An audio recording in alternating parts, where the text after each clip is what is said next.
Paksiw na bangus.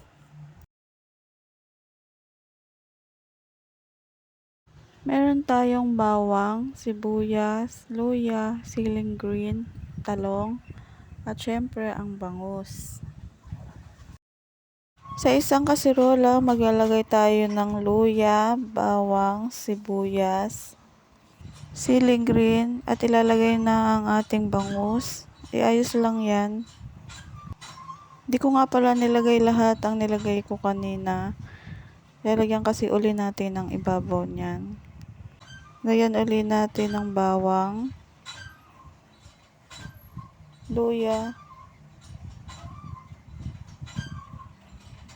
sibuyas, siling green ulit, at saka talong. Lagyan din natin ng asin, buong paminta, seasoning granules, mantika, konti lang,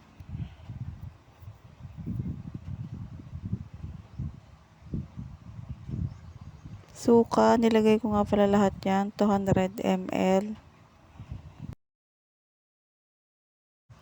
Pakukulaan lang natin yan, hindi ko muna tatakpan.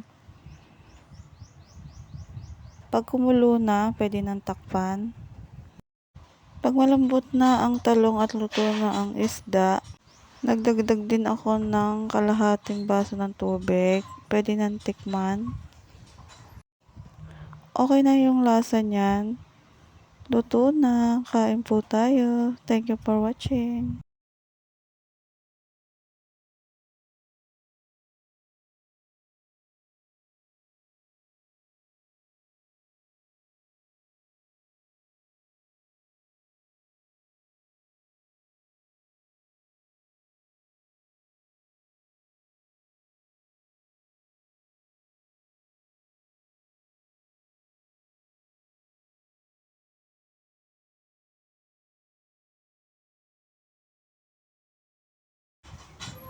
Lagyan ng kalahating basong tubig.